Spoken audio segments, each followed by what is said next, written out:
Hello दोस्तों, आपका मेरे YouTube चैनल पर स्वागत है। यदि आप मेरे चैनल पर नए हो तो मेरे चैनल को सब्सक्राइब अवश्य करें तथा बगल में दी गई बेल आइकन को भी दबा दें ताकि ऐसे ही मजेदार वीडियो का नोटिफिकेशन आपके पास हमेशा पहुंचता रहे। धन्यवाद। नमस्कार दोस्तों, यदि आपका भी भाग्य आपका साथ नहीं दे रहा है या आपकी भी किस्मत खराब चल रही है तो ये कहानी आपके लिए ही है। इस वीडियो को अंत तक जरूर देखें। भाग्य। पुराने समय की बात है। एक गांव में मोहन नाम का लड़का रहता था। माता पिता के रहते हुए उसने अपने जीवन के प्रत्येक पल का आनंद लेते हुए हर प्रकार के सुखों का अनुभव किया था, परंतु पिता के गुजर जाने के बाद अब उसके ऊपर मानो दुखों का पहाड़ टूट गया, क्योंकि उसके पास अब पैसों की कमी आने लगी। अब वह पहले की तरह अपने शौक पूरा नहीं कर पा रहा था। जो भी पैसा था उसने पहले ही अपने ऐश और आराम में व्यर्थ कर दिया था। प्रतिदिन रोता और अपने भाग्य को कोसता था कि मेरा भाग्य ही खराब है, जो मेरे पास था सब चला गया, मेरी किस्मत ही मेरे साथ नहीं है। प्रतिदिन की तरह एक दिन वह घर के बाहर बैठकर खुद को कोस रहा था कि तभी वहां से एक बौद्ध भिक्षु निकलते हैं, जो मोहन को रोता देख उसके रोने का कारण पूछते हैं। तब वह बताता है कि मेरे पास जो भी पैसा जो कुछ भी था सब खत्म हो गया, मेरे पास अब कुछ नहीं बचा है, मेरा भाग्य ही खराब है, मेरी किस्मत ही खराब है।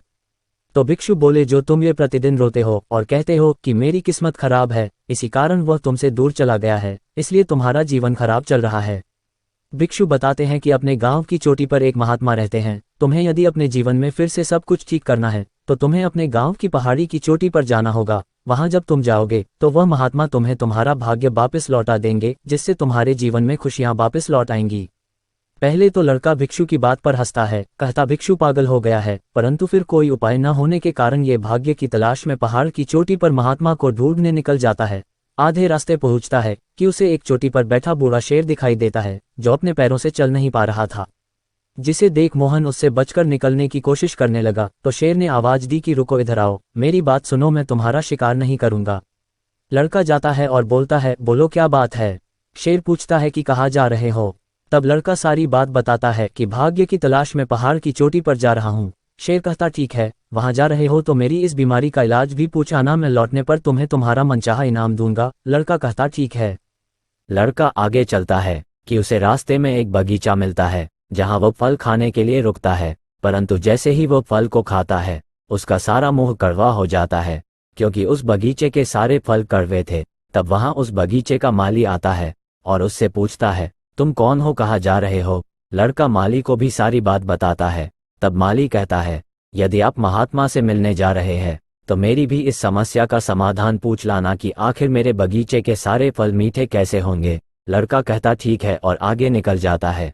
शाम ढल चुकी थी, पहाड़ी की चोटी दूर थी कि पास में उसे एक महल दिखाई देता है। रात व्यतीत करने के लिए वह महल में शरण लेता है। महल की राजकुमारी उससे पूछती है कि तुम कौन हो, किधर जा रहे हो।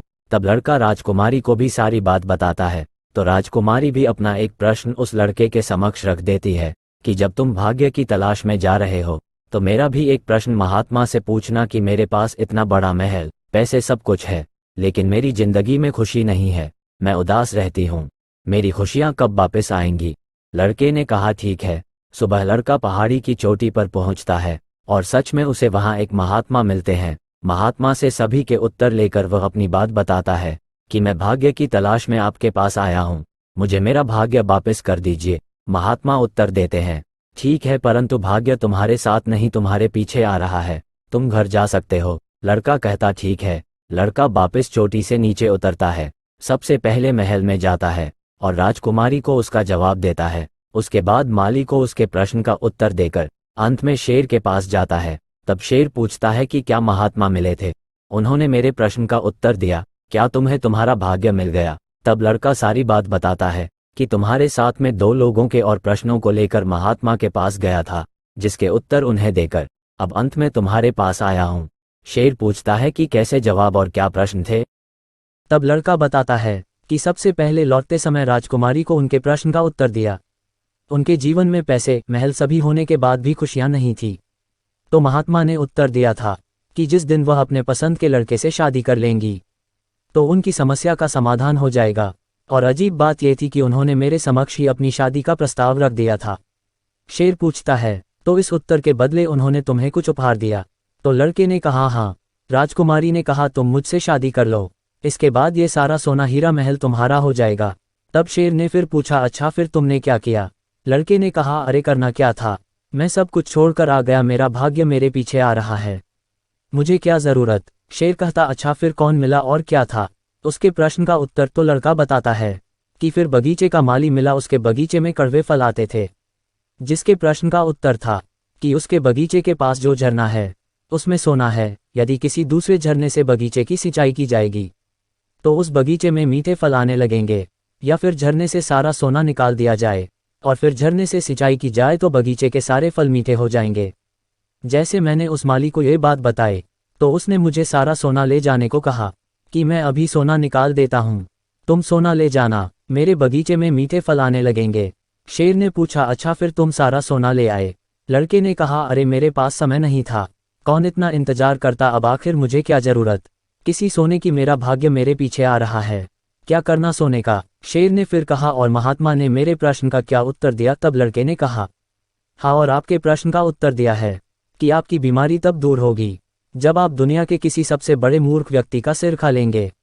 लड़के ने जैसे ही यह कहा तो शेर ने आव देखा न ताव और एक झटके में लड़के का सिर अपने मुंह में ले लिया और बोला बेटा तुझसे बड़ा मूर्ख और कोई हो ही नहीं सकता इस दुनिया में।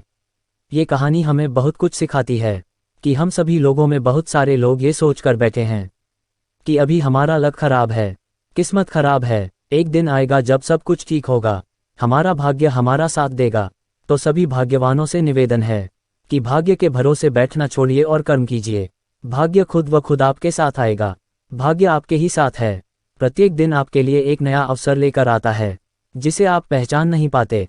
और उस लड़के के जैसे ही सोचकर बैठे हैं कि जिस दिन भाग्य मेरे साथ होगा उसी दिन सब अच्छा होगा। भाग्य किसी का अच्छा नहीं होता, अच्छा बनाना पड़ता है। किसी ने कहा है कि मनुष्य अपने भाग्य का खुद विधाता है। जैसे आपके कर्म होंगे आपका भाग्य भी वैसा ही होगा। तो कर्म कीजिए, किसी के भरोसे मत बैठिए। दोस्तों, यदि आपको ये वीडियो पसंद आया हो तो चैनल को सब्सक्राइब अवश्य करें। धन्यवाद।